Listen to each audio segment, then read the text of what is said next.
Coffee Talk of the year. My name is David Keim. I'm the principal of the Miller School. Little bit about myself. I am starting my 19th year here in Holliston. Started as assistant principal for 3.5 years and then became principal in January of 2003. Moved to Holliston in 2000, raised my son here. He went through the Holliston Public Schools and he is now a sophomore in college and doing great. Married to a wonderful woman, Christine, and we have a dog and 2 cats. And this is my new assistant principal, Erica Linares. Hi everyone, my name is Erica Linares. I am the new assistant principal here at Miller School. I spent the last 7 years working as a 4th grade teacher in Framingham, and I am ecstatic to be here to work alongside Mr. Keim. I myself have a 2-year-old daughter at home who keeps me very busy. We currently live in Hopkinton, Massachusetts, so we're just about 15 minutes away, which is wonderful. And that's about it. Looking forward to a great year. So we started the Coffee Talks last year as a way to better connect and communicate with parents. We're open to your feedback and appreciate the importance of positive partnerships that support student learning. Currently, we are on day 33 already of the 2017-2018 school year, and we are off to a terrific start. To begin, we started off with a fundraiser, Hugs from Holliston. It started on Wednesday, September 6th, and went until for a week until the 13th. We ended up raising $2,500 for Save the Children, which is actually an organization helping affected families that were affected by the devastation of Hurricane Harvey. Furthermore, we started a new concept idea on Fridays, Dance Party Fridays. Mr. Keim leads it off, and I feel like every week it gets a little bit more exciting. So if you drop off your kiddos at home, you might, from home to school, you might notice on Fridays Mr. Keim is out there dancing to some music and getting the kids excited for Friday fun. Also, we want to recognize, if you notice behind me, we have our Artist of the Month for October. Amelia Slack and Casey Miller from grade 4 and Romulo Oliveira from grade 5. Congratulations, you did a wonderful job and they're beautiful. So thank you for contributing.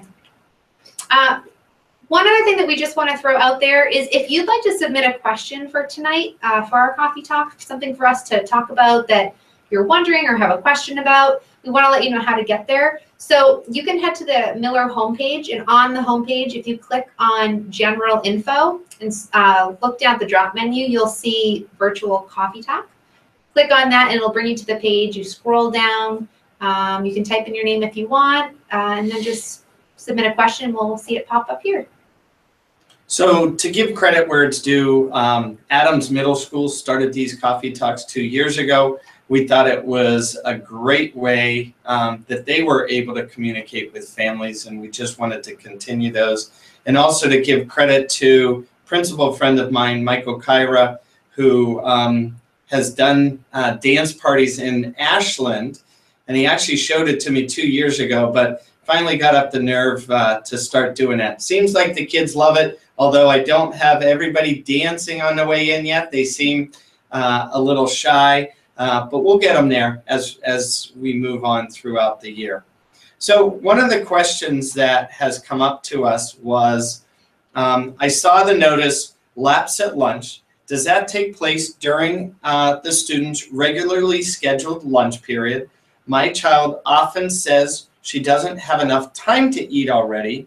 Has Holliston Public Schools considered the nearly free box BOKS program from Reebok that could be hosted prior to or just after school? Happy to share the info if I have. So we did send out an email last year, again, Adams Middle School piloted and now is in full swing a laps at lunch. So what happens is the students at middle school, they finish eating their lunch, they have parent volunteers and administration, and the students do laps outside in a designated area. hearing that and hearing the success that they had, we wanted to try that at the Miller School. Last year, we started the students, after 15 minutes of eating, they could go down to the library. So students who just find the cafeteria just too loud could bring a book to lunch, go down to the library during the last 15 minutes of their lunch.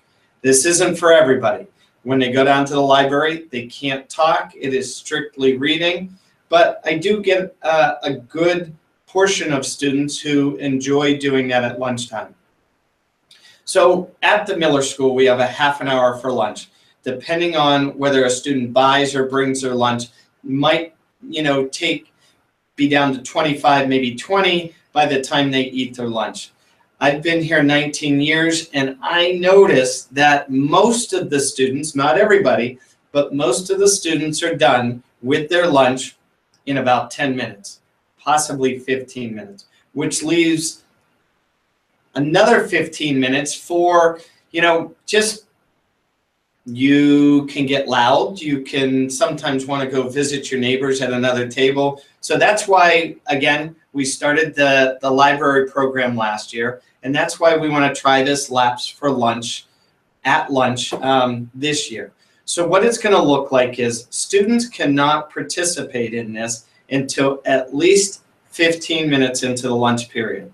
We then go around and make sure the student has finished eating their lunch. So if a student hasn't finished their lunch, and some may not, then this may not be something that they're going to participate in, because first and foremost, we want the child to be eating their lunch, eating their whole lunch. So during a period 11 to about 12:15, we have available the gym for students to be able to walk. And so what's going to happen is the volunteers will go over to the gym for the 3rd and 4th graders, and for the last 15 minutes of the lunch, students will be walking in the gymnasium around a course that we'll have set up. For 5th grade, because there will be physical education classes going on during 5th grade lunch, we have set up a spot outside, weather permitting, students walking a loop. We measured it, it's about 0.19 miles. And so again, we want to keep it to walking. We're piloting this to see how it goes and whether we've got interest. Since we did send out that Laps at Lunch, we did send out a sign up for that. Most of our days in November have filled up with 3 volunteers each day. We are looking for a couple other days during the month of November for parents to sign up. So if you do have an opportunity, or if you want to see what it looks like, please sign up, volunteer on one of those days that is available. Now, to answer the second part of your question about the box program, we actually are looking into the box program. The district-wide wellness committee, actually, they really liked our Laps at Lunch because it gives students another opportunity throughout the day to be up and physical and walking per se. This box program, from what I'm hearing, is a program that's run before school, and it's kind of an exercise, get some movement out. And I don't know a lot about it yet, but I do know that members of the wellness committee, as well as one of our PE teachers and our occupational therapist and our school nurse, who are a part of this wellness committee, are meeting with me with some parent representatives to talk about this and how we might be able to roll this out in school before school. Again, we're at the pilot phase, but we are looking into it because we are finding, especially with a lot of the things that we did with our school improvement plan last year, looking at mindfulness and looking at ways that students can get up and about.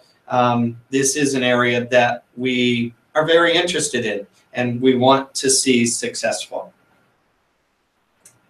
So there are a few upcoming events happening for parents that we want to remind you about. First and foremost, our Unified Arts Back to School Night is going to be Tuesday, October 24th at 6:30 in the cafeteria. So one of the things with that back to school night is all of the Unified Arts teachers will be in the cafeteria. So if you've attended one of our math nights before, you go to a math night and you go to different tables and you participate in different math activities that evening. This will be our third year running it like this, where we have everybody come to the cafeteria. This is parents and students, and the Unified Arts teachers will have an activity going on at a table in the cafeteria. So it's not a set time that it coming, so it is 6:30 to 7:30, but it is an interactive, and if you need to stop by a little bit later, you can do that. It is not a formal presentation on that evening, but it does give you an opportunity to meet all of the specialists that your child might see throughout the week. And to see some of the things that your child might do with them during the week as well. The book fair is tonight until 8 o'clock, actually. It was last night as well. It's in the Placentino Library.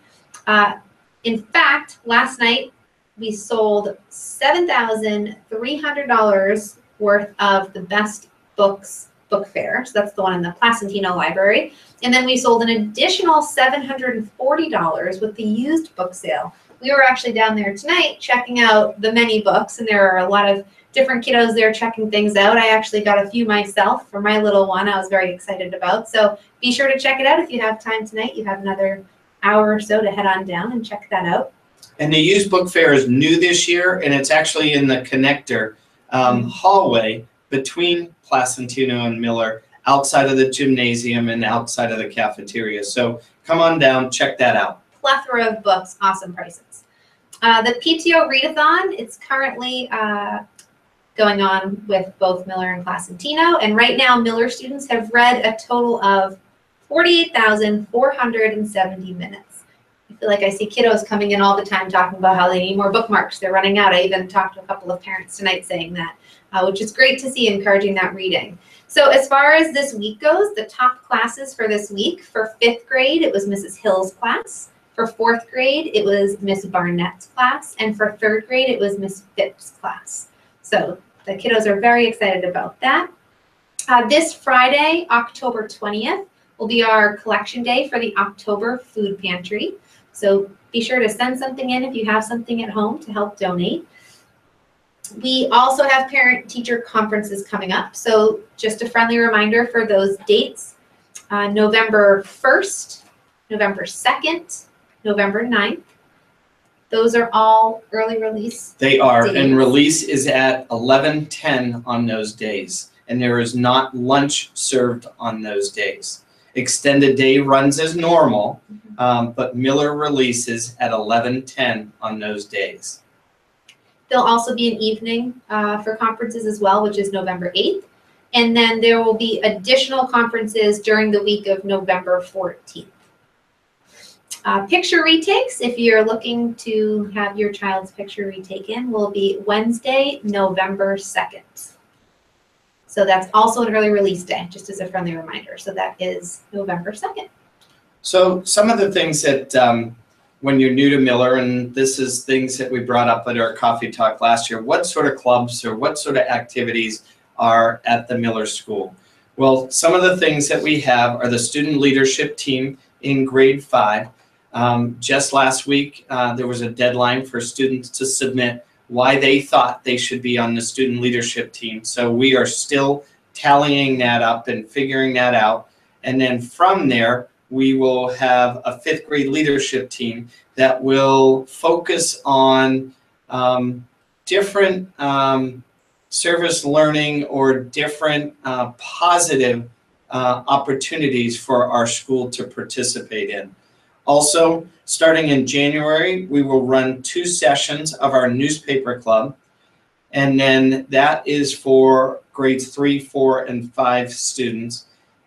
We will have a math club that is for 4th and 5th grade students, and then we have a homework club that'll run 3 sessions and that also starts in January, and those will come out probably mid-January. You'll see information for those. So a big push, and it's part of our, it's been a part and is going to continue to be a part of service learning here at the Miller School. We're always doing a food pantry once a month. We do a huge food pantry drive beginning of December where we go a full week and have raised thousands of pounds of food. Yearly, we do the gift bag for seniors. This seems to be a highlight of many seniors around town. And I've recently been in touch with coordinators over at Mission Springs and playing phone tag with the leader over at the senior center, and we want to do more to see how we can connect intergenerationally across Holliston. So those are things to look for as we move forward. And again, there's a lot of there's been a lot of things going on around the world weather-wise. Puerto Rico, Houston, the Caribbean, Florida. The fires out in California and Wyoming. And so there may be, opportunities throughout the year for us to do, not necessarily monetary, but there may be things that we want to collect and ship to these different areas to help our brothers and sisters across the country. So next up, we just wanted to talk about our global read aloud that we started again this year. I know that it started last year as well. So all grades are technically offered to be a part of such a wonderful opportunity where students from all around the globe can connect on specific books, right? It's the same book that they can be reading, and they can connect through all different types of online activities. There's Skyping, there's different sites that you can connect with other classrooms with. Fifth grade is actually currently doing a book study on Wonder, which is not part of the Global Read Aloud, but they're doing it as an entire grade. And it's been really awesome to see in action walking through the classrooms. They're doing all sorts of cool character traits and things going on in there. So they're sort of doing this separate type of book club, so to speak, book study, but it's not technically part of the Global Read Aloud. The kids are loving it. If you have not read it, I highly suggest taking a look at it. It's basically about a boy named August. They call him Augie in the book. He's a 10-year-old boy, and he's born with a facial deformity, and he has some difficulties making friends, going to school, and it kind of just shows you through his life. So it's a really great book, and the kiddos are really enjoying reading it. We've been able to be guest readers in there as well for fifth grade classes, which has been a lot of fun for us as well. As far more specifically with the Global Read Aloud, we this year, instead of assigning certain grades, certain books, we sort of threw it out there to teachers. We said to the third and fourth grade teachers, hey, we have two different books. We have Fenway and Hattie, and we have The Wild Robot. We asked them to sort of check them both out. Which one do you think you and your class might be more interested in, and kind of run with it there. So that's what we've been doing. So it's a pretty even split, to be completely honest. I was anxious to see, like, oh, I wonder which way, we'd go more. But for the most part, about half are doing this one and about half are doing The Wild Robot, which is pretty fun as well. Fenway and Hattie is basically about this energetic little dog. He's a Russell Terrier. He lives in the city. He has his owner. He calls it his beloved short human friend. And life is great. And then all of a sudden, Hattie and the family pick up and they move to the suburbs. So it's kind of how he faces his world of changes. As far as The Wild Robot goes, this is also a pretty cool concept of a book. It's by Peter Brown. This particular one is a robot named Roz. And she basically opens her eyes for the first time, discovers that she's alone on this remote wild island. She has no idea how she got there, what her purpose is, and ultimately knows that she just needs to survive.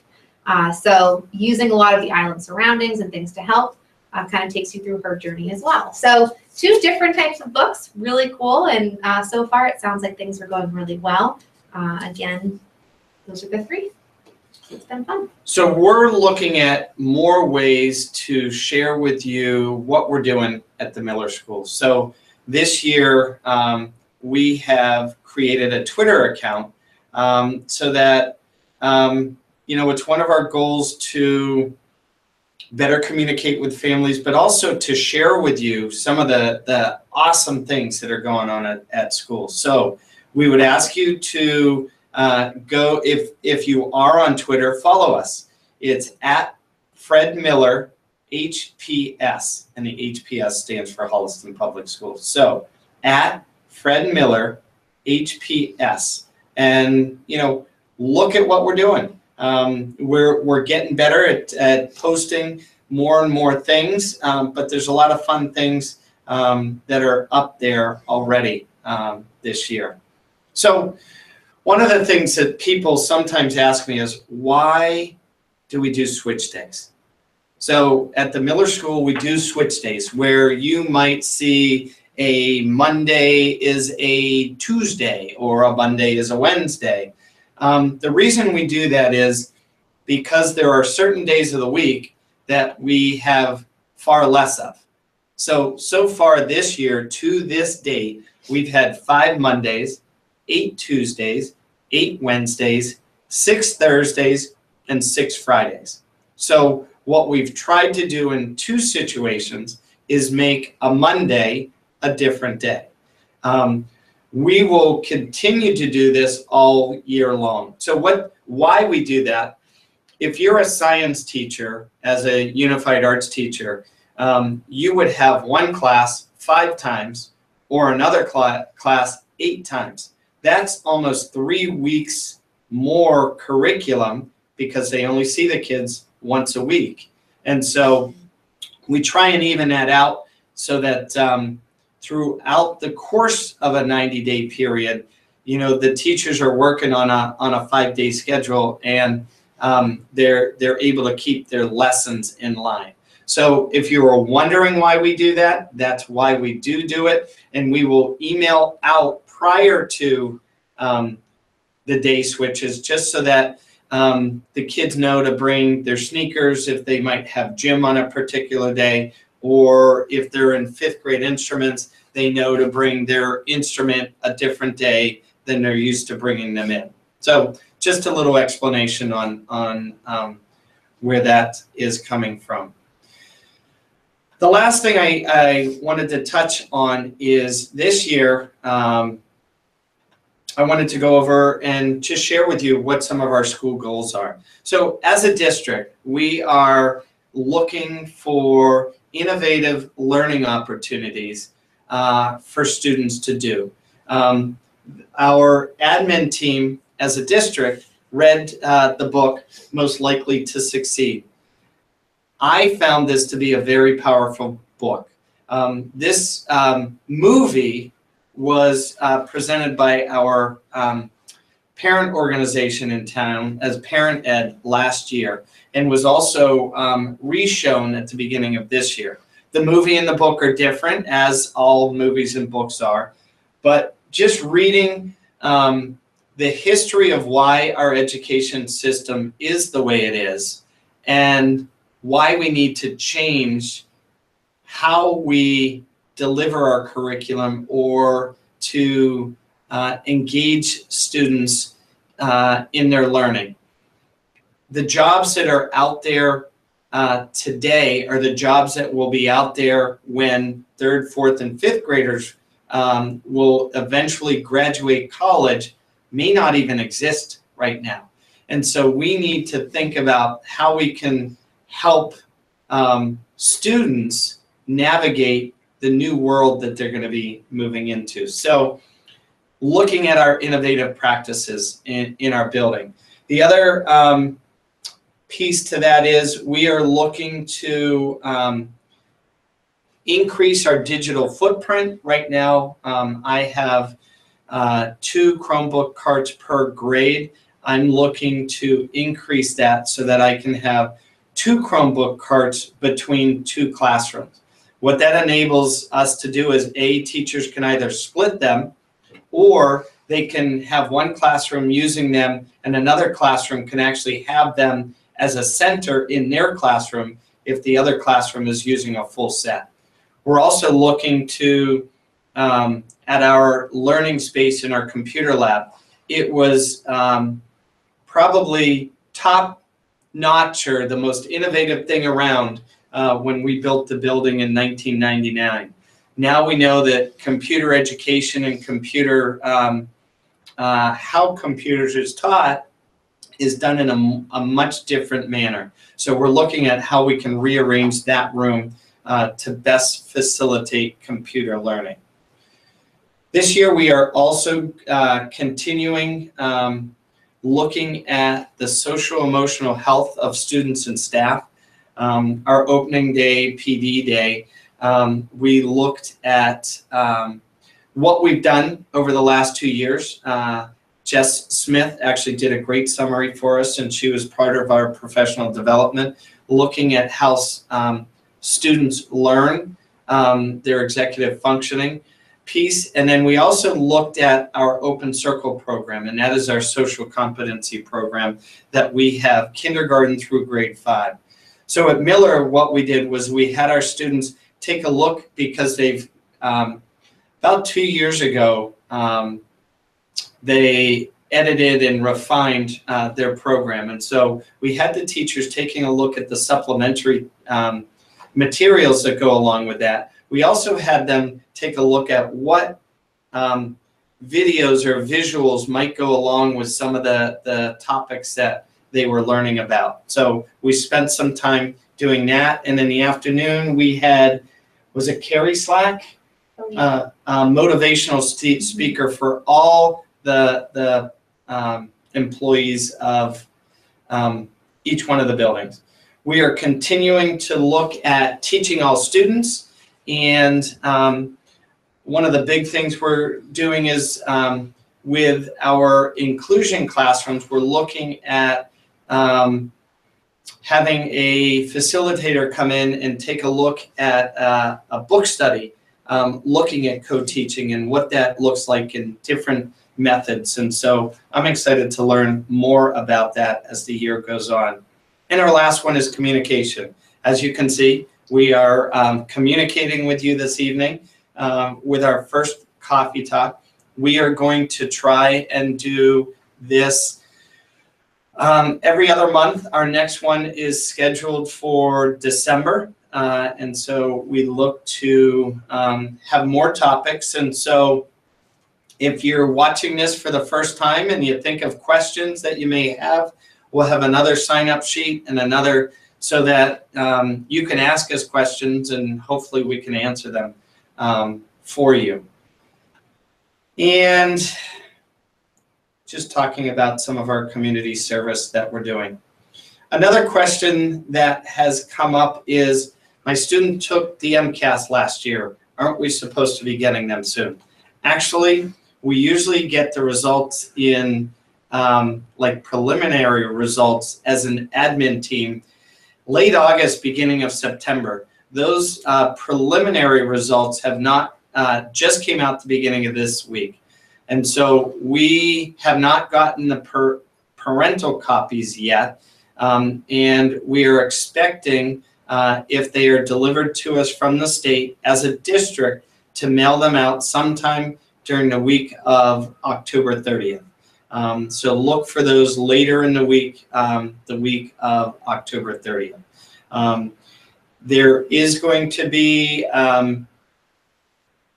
because it is MCAS Next Generation, it's going to present differently. And later, I believe at the next school committee meeting, Dr. Botello, our new assistant superintendent, will be presenting what that looks like and what that means and what the results are for the district.